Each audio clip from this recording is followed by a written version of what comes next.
New Indiana law bans cell phones even between classes and during lunch in schools. Hi, everybody. It's our top story, and thank you for joining us at 5. I'm Doug Proffitt. And I'm Connie Leonard. That new law expands Indiana's 2024 ban on phones in the classroom. Our Ian Hardwood joins us now explaining why. Ian? Yeah, Connie, teachers testified in Indianapolis ahead of the law passing. They said they spent too much time enforcing that classroom ban. The new bell-to-bell ban, which lasts the entire instructional day, still leaves room for students to use their phones during, before, or after school activities. This is all in the name of cutting distractions. Cell phones is a distraction.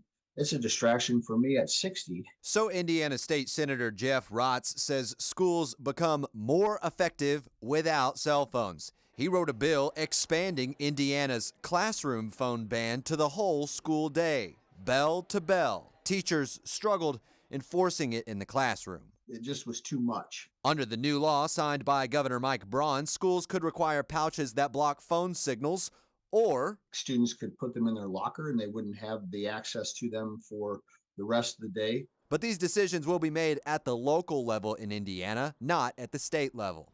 Bob. Fern Creek High School in Louisville uses the pouches, with 44% of students saying it helped improve their learning. Rotz's bill passed 36-12.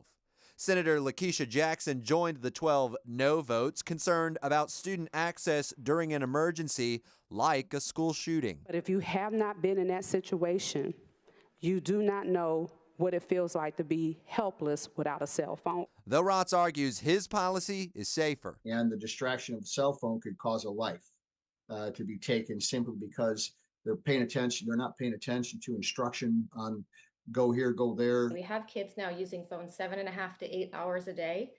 That's as much as a full-time job. Kelly McKenna, co-founder of End Chronic Disease, supports the law. She says screen time can cause chronic diseases like obesity because of stress chemicals released while scrolling. They're not meant to be happening all day long. When you have those happening, it's also raising your blood pressure, raising your heart rate, and it impacts how you sleep at night. The law has exceptions for students with special learning needs, language translators, and audio recorders for note-taking. Very, very narrow because we want it to work.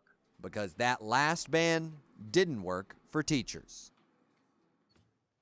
And it always comes down to the question from our viewers and everybody else, the enforcement.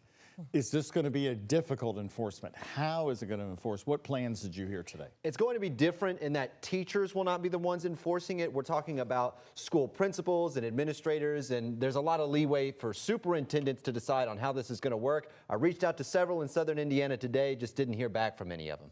And Ian, in Kentucky, I was mentioning to you, our school goes already bell to bell. They can have it after school. They keep it in their locker. I guess a lot of schools can make those decisions if they want it to be stricter in Kentucky. Yeah, and it's starting to grow across the United States. ABC News reported that over 20 states have these bell-to-bell bans now. All right, thank you very much, Ian.